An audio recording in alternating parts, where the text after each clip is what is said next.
कितने लाशें निकाली जा चुकी है और अब तक कितने अफराद लापता है?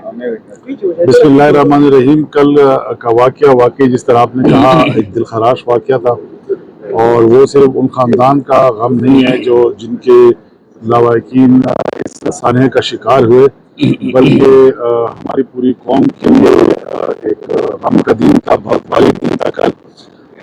यहाँ पे जैसे आप देखें कि हमारे पीछे दरिया सवात है।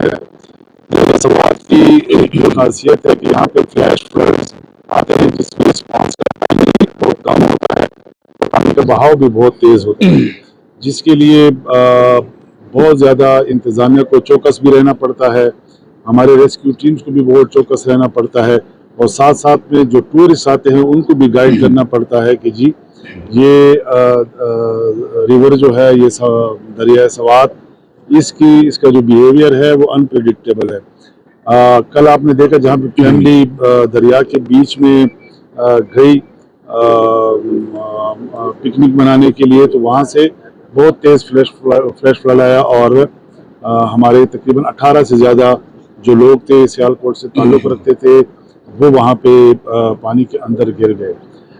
रेस्क्यू की टीम्स और बाकी टीम जब तक पहुँची, पानी का बहाव इतना तेज़ था कि अनफॉर्चुनेटली उनको नहीं बचाया जा सका। अभी तक 10 लाशें जो हैं वो बरामद हो चुकी हैं, उनको और उनके जो बाकी ख़ानदान के लोग थे वो सियालकोट उनको पहुंचाया जा चुका है। हुकूमत खैबर पख्तूनख्वा ने उनके लिए मुआवजे का ऐलान भी किया है। ये वाक़या हमारे लिए अफसोसनाक भी है, और साथ में हमारी जो इन्फोर्समेंट का पूरा पैराडाइम है उसके लिए भी एक चैलेंज बन गया है।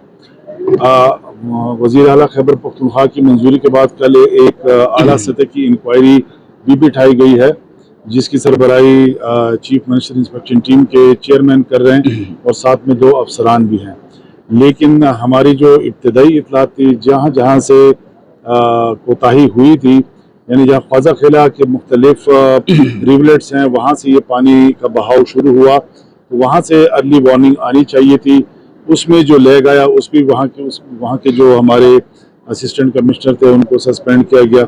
यहाँ पे जो हमारे इस रिलीफ के हमारे जो बाकी अफसरान हैं, असिस्टेंट कमिश्नर्स हैं, रेस्क्यू का जो डिस्ट्रिक्ट इंचार्ज है उनको भी सस्पेंड किया गया, क्योंकि हम एक्सपेक्ट कर रहे थे उनसे, और काफ़ी हुकूमत ने एक दफ़ा 144 भी लगाई थी, मुख्तलिफ हमारी मीटिंग भी हुई हैं, पूरा फ्लड का प्लान भी हुआ है, लेकिन एक छोटी सी लग़ज़िश की वजह से ये इतना बड़ा सानिया हुआ जिसको हम बग़ैर सज़ा के नहीं जाने दे सकते थे। तो सस्पेंशन भी हुई है, और मैं आज यहाँ पे आया हूँ ताकि देखूँ कि हमें इमीडिएट टर्म में और लॉन्ग टर्म में क्या करना है। सर ये बताइए कि मेरा सवाल ये है सर कि कल का सानिया हुआ और गुज़श्ता दिनों शाही बाग में जो वाक़या पेश आया, जरूरी नहीं है कि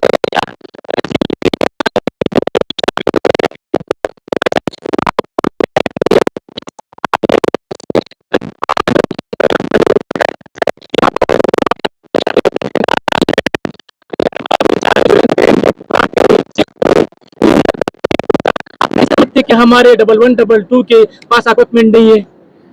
जी, 1122 के पास इक्विपमेंट है, और इसके लिए मज़ीद इक्विपमेंट की भी ज़रूरत है।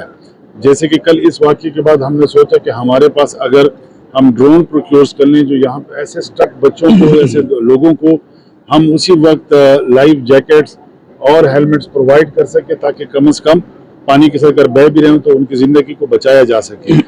कल जैसे ये वाक़या हुआ, हेलीकॉप्टर का भी बंदोबस्त किया गया, लेकिन हेलीकॉप्टर इस सूरत हाल में पेशावर से पहुंचना और उनके ऊपर फ्लाई करना वो और भी उनके लिए ख़तरे का बाइस हो सकता था। लेकिन जैसा आपने कहा कि 45 मिनट का ये सारा वाक़या था, तो 45 मिनट में आप देखें कि कितना रिस्पांस जनरेट हो सकता है। लेकिन फिर भी जो भी कोताही हुई उस पर सज़ा भी दी जा चुकी है, और हुकूमत खैबर पख्तूनख्वा ने इंक्वायरी भी मुकर्रर की। और आज सर जी ये जो सज़ा आपने अभी कहा कि सज़ा दी गई है और एक कमेटी भी कायम की गई है, तो सर मुअत्तल होने का सज़ा